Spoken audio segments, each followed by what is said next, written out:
ini adalah sebuah sarana yang Allah berikan kepada kita, yang tidak diberikan kesempatan ke semua orang, hanya orang-orang yang spesial saja.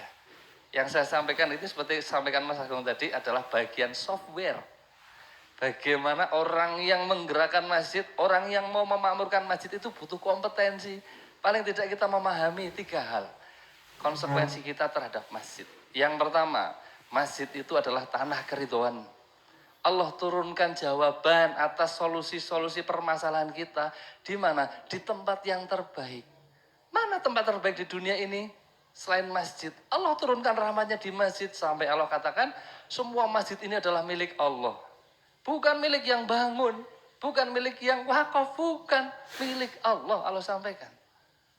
Maka kalau kita minta pertolongannya Allah, kalau tidak di masjid, Bu, itu berarti jangan-jangan bukan pertolongannya Allah, tapi pertolongannya setan yang menipu.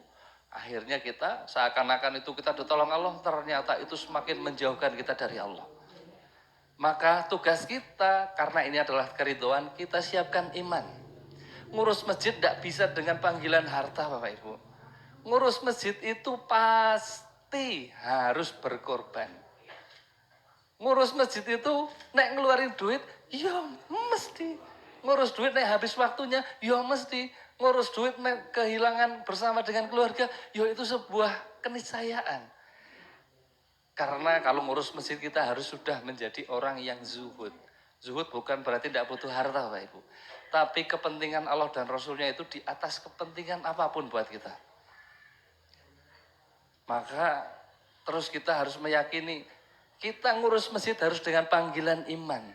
Jangan kalau ada manfaatnya saya mau ngurus masjid. Kalau ada proyeknya saya mau datang ke masjid. Kalau hanya ada kepentingannya saya datang ke masjid. Bukan itu. Yang ngurus, yang menjadi punggawa-punggama kemakmuran masjid adalah orang yang mau kontribusi. Bukan orang yang mau diapresiasi. Peduli amat dengan omongan orang, tidak butuh di depan orang hebat. Kita butuh nanti ketemu dengan Allah, kita menjadi orang-orang yang hebat. Tidak ada orang hebat di hadapan Allah, hartanya banyak, tidak hebat. Kaya bukan kemuliaan, miskin bukan kehinaan. Datang dengan jabatan yang banyak, dengan kemudian kebanggaan-kebanggaan dunia yang banyak di hadapan Allah, nothing. Kecuali kita kaitkan kehidupan kita, jabatan kita, harta kita, nyawa kita, urusan kita dikaitkan dengan 2 hal. Kaitkan dengan akhirat dan dikaitkan dengan dakwah. Kalau tidak dikontribusikan di situ, Bapak Ibu, di hadapan Allah, tidak ada hebat-hebatnya. Karena Allah akan menanyakan sama kita apa? Apa yang sudah kamu lakukan terhadap agamaku? Apa yang sudah kamu tolong untuk agamaku? Kalau kita tidak bisa jawab, bisa jadi Allah nanti akan bicara, bukankah aku sudah menurunkan dalil? Intan surullah yang surukum. Kalau kamu mau tak tolong, maka tolong agamaku. Lah kamu gak nolong agamaku, amalmu saja banyak yang diterima kok, kan gitu. Terus hujah apa lagi yang kita berikan kepada Allah? Yang itu. Maka yang pertama, konsekuensi kita terhadap masjid adalah siapkan iman kita untuk selalu dicas di masjid, selalu dicas di masjid. Enggak harus semuanya jadi takmir, enggak harus semuanya jadi marbot, tapi kontribusi. Bisa jadi kita kerjanya di luar, tapi hati di masjid.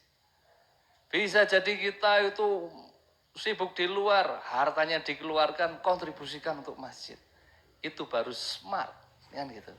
Kemudian yang kedua, satu tanah keridhaan, yang kedua masjid adalah tanah masa depan mahsyar kita. Gimana kita bisa membayangkan nanti di padang mahsyar kalau kita tidak dinaungi oleh naungannya Allah? Platform masjid ini adalah platform yang Allah berikan janji kepada orang yang hatinya terikat sama masjid. Nanti di saat orang hiruk pikuk mikirkan diri sendiri, nggak tahu mau 1000 tahun, 1 juta tahun, nanti dalam hisab satu one man moment sampai kita nggak punya kepastian ini saya dihisapnya surga atau neraka. Pusing kita, hidup di dunia aja 70 tahun, 90 tahun kita membayangkan, capek gitu loh. Itu masih kepenak, Bapak Ibu. Di padang mahsyar itu gak tahu kita jeruntungannya. Gak ada kekuasaan, gak ada anak, istri, bapak, suami, istri yang itu peduli sama kita. Masing-masing peduli dengan dirinya sendiri. Gimana caranya saya itu belum jelas hisapnya. Maka ngurus masjid ini adalah masa depan mahsyar kita. Berarti kalau kita paham itu, kalau tidak bergerak berarti ini kebangetan. Kemudian yang ketiga, ini penting juga bahwa masjid adalah tanah peradaban. Masjid kalau yang dihuni, yang menghuni hanya orang tua saja, itu biasa Bapak Ibu. Karena survei membuktikan 90% orang yang ke masjid itu satu orang tua, dua pensiunan ya. Yang ketiga, orang yang bingung cari jabatan, akhirnya jabatannya di masjid itu, dan itu biasanya orang tua. Satu lagi adalah orang yang banyak masalah. Dan yang banyak masalah itu biasanya orang tua. Masjid itu adalah tanah peradaban, maka konsekuensinya kita Bapak Ibu, kita persiapkan anak-anak kita. Untuk apa? Untuk dididik di dalam masjid. Karena Rasulullah itu juga mencontohkan anak-anak mudanya itu, seliling sahabat Rasul yang muda-muda itu dididik di mana? Di masjid, diinstal Al-Quran dan Sunnah. Tidak hanya mencukupkan S1, S2 saja. Kalau tidak diinstal dengan akidah yang benar, rusak urusannya Bapak Ibu. Yakinlah itu. Maka masjid ini jadikan cekawah candra di muka untuk anak-anak kita. Jangan mencukupkan hanya kita saja yang ke masjid Bapak Ibu. Bawa anak-anak kita ke masjid. Kaitkan hatinya dengan masjid. Karena di luar sana setan-setan penggoda anak-anak kita itu berupaya dengan keras dan penuh effort yang luar biasa untuk menyesatkan anak-anak kita Bapak Ibu. Dan ulama menyampaikan, kita tidak akan mencium baunya surga kalau effort kita untuk mengajak orang kepada kebaikan, mengajak orang kepada surga, itu tidak lebih besar daripada orang-orang yang mengajak kepada dosa dan mengajak kepada neraka. Kita lihat yang mengajak kepada dosa, pasang baliho Bapak Ibu, keluarin duit buat iklan. Yang mengajak dosa, tempatnya dihias-hias untuk biar pada tertarik melakukan dosa dan maksiat Bapak Ibu. Kita yang mengajak orang kepada kebaikan, mengajak kepada pahala, saononi. Ini ulama menyampaikan apa? Tidak akan mencium baunya surga. Bukan hadis, ini ulama yang menyampaikan. Artinya apa? Bahwa kita itu dalam dakwah harus serius, totalitas. Kalau cuman saononi, itu berarti tidak meyakini bahwa surga itu lebih mahal daripada bumi dan seisinya. Surga barang dagangannya Allah itu dibeli dengan apa? Dengan harta kita, dengan jiwa kita, dengan nyawa kita. Tidak cukup cuma dibeli dengan sholat kita. Tidak cukup dengan amal soleh kita. Dakwah ini butuh rohilah ini yang kemudian kita nanti akan menjadikan perjalanan kita dia menuju Allah itu ekspres Bapak Ibu. Kita paham tadi perjalanan kita menuju Allah itu masih panjang sekali. Masih ada alam barzah, nggak tahu sampai kapan kiamat. Kita nggak ngerti kondisi kita bagaimana. Masih ada padang mahsyar, masih ada hisab, masih ada sirat, dan lain sebagainya. Sampai tujuannya nanti ke surganya Allah, harapannya kan begitu. Ini masih panjang dan itu ditentukan di mana? Di dunia ini, di umur kita yang nggak ngerti besok masih hidup atau enggak. Maka jangan kita salah dalam mensikapi satu hal atau pepatah atau kata ulama yang menyampaikan, carilah dunia seakan engkau masih hidup 1000 tahun lagi, dan beramallah, beribadahlah seakan engkau besok meninggal. Kita memandangnya itu karena masih hidup 1000 tahun lagi, maka kita kudu golek duit sing akeh. Nah, berarti ini salah kaprah. Harusnya yang dimaui ulama apa? Karena kita masih hidup 1000 tahun lagi, ngejar dunia santai aja bro. Besok masih ada. Gak usah ngoyo. Rezeki sudah dijamin. Ikhtiar secukupnya seperti burung, tawakalnya burung kan gitu. Jangan sampai urusan kita mencari dunia itu, kita melupakan akhirat. Untuk bermajelis ilmu aja tidak ada waktu, untuk ke masjid aja tidak ada waktu. Berarti itu dia salah dalam mengartikan tadi bahasan umur kita masih 1000 tahun lagi. Justru karena umur kita masih 1000 tahun lagi, santai, besok masih ada waktu.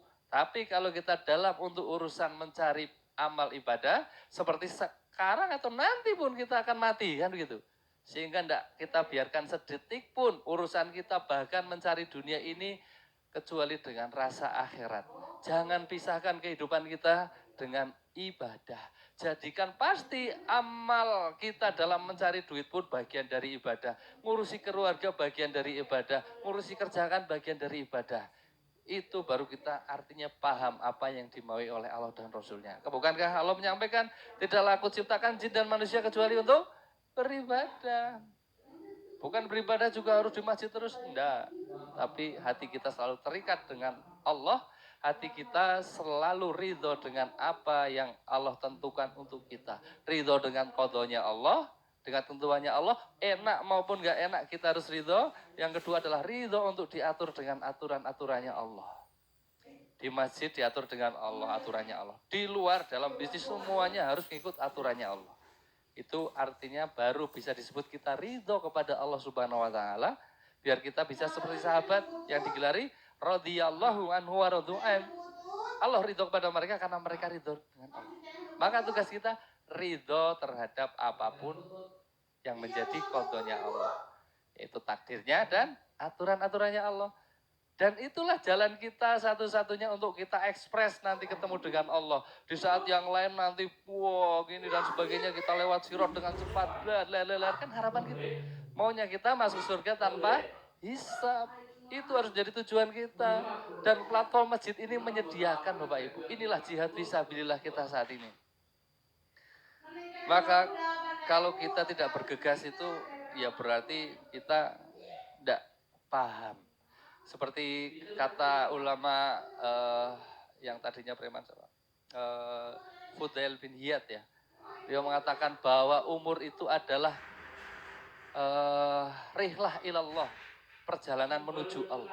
Yang setiap hari semakin lama semakin dekat, dan kita kalau tanpa persiapan, kita di hadapan Allah nanti bingung sendiri dan itu konsekuensinya panjang.